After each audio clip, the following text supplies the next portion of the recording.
Welcome back, ladies and gentlemen, to another episode of Cutting Edge Ed, where we are dropping the seed for your expertise. And don't forget to stay to the end because I'm going to have a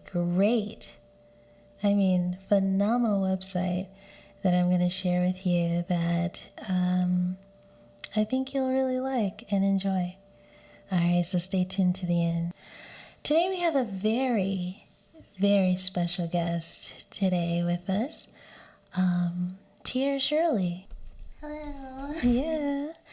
Tia Shirley, my daughter, the youngest. Do you want to tell us a little bit about what it was like in your last experience in school? So the last experience I had in school was cosmetology school or beauty school, and that was very well because I got to put myself in the position of something that I'm passionate about. So being in an environment like that was amazing. The school, because it's certification based, it's very hands-on, and it's a lot of fun that way. You have textbook work, but you also have like a lot of practice throughout schooling. Before that would be my senior year of high school, but all my 4 years in high school were really good. I enjoyed all my teachers, the class, even though that kind of sounds like a bit hard to believe. I was a student that enjoyed school because I like learning, kind of like my mom. She's always into learning new things and advancing her education. So I have that same mindset and heart, which is why I love school all the time. When was the last time you did a learning style test? I don't think I've ever done one, like an actual, Oh, we need to do one. I don't think I've ever And we'll have the results in the same video. So I'm going to have my daughter take a little break and see what she comes up with. That'll be really cool. This is not scripted, so I don't know what I'm going to ask my daughter, and I don't know what her response is going to be. So this is pretty cool. So now that you have finished schooling with certified to do certain things, do you have aspirations to study anything else or continue in this line of field, or? Definitely. Okay. I am definitely huge on continuing education for as long as you can. That is something that has been brought up as well. When I speak to my grandma, she always gives me that advice as well. And I believe in that. My mother, by the way. Yes, on my mom's side, I believe in that. Most of my family comes from an education background. And in today's world, you kind of hear people market from that. They say college isn't important and they want us to kind of go away from education and kind of be more in social media and stuff. After high school, I decided to go to cosmetology school, which is really fun.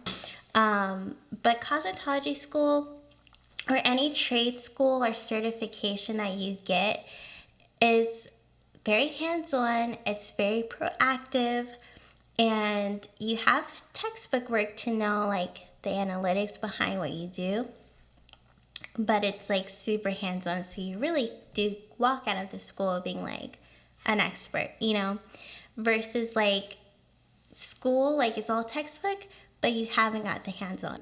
I think life is very interesting and gets a lot of fun depending on what you do for a living. So I feel like that's there's a few really important decisions that you'll make in life, and I feel like that is one of them, because you're going to be like, when you want to get a career, that is going to be like pretty much like a long term, like you're going to do it for more than 10 years. So you want to make sure you actually choose a field that you really are like, I can do this for a long time, and think about all the variables with that field. Like, think, is that something that I could do for a very long time? And like, know yourself, like your core values, to also help if that aligns with your field. So I've taken a very long time, but I know for certain that I want to be somewhere in the medical field, because I am passionate about, our society and being that person that's helping someone become more well, more confident. But that I haven't decided yet. Dentists, amazing. You have cosmetic doctors, but you also have doctors that, save lives and stuff like that, and help people through their, tougher times. So that is like, you have to kind of, figure out those things as well.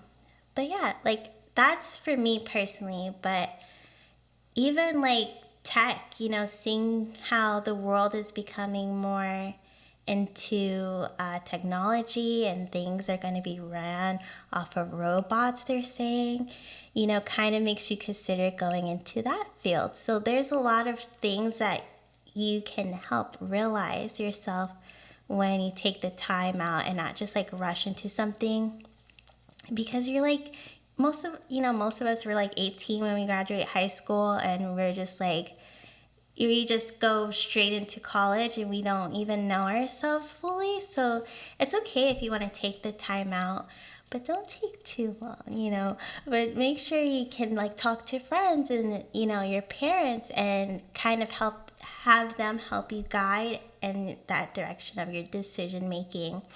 But I do definitely am going back to school. I'm considering it this year.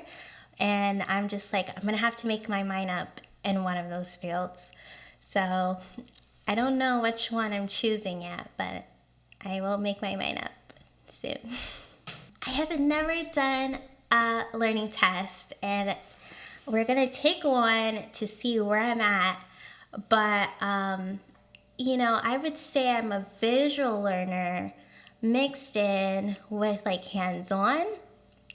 Definitely hands-on, like, even though I don't really have that experience of, hands-on being taught, like incorporated in teaching.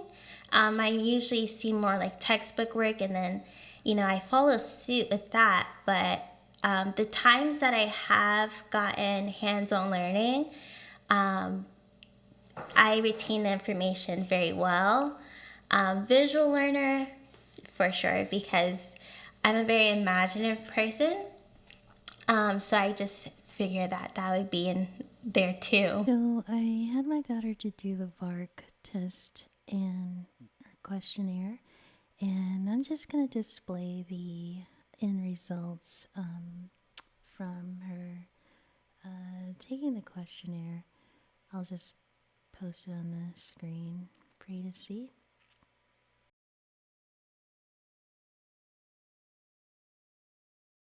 So the moment of truth, twinmotion.com.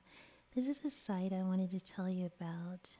I went to a workshop this last weekend, and this software was phenomenal. 3D animation. You can download an app called Polycom, and if you're good, you take a series of pictures to try and get the item to look 3D, and then you can import it into Twinmotion.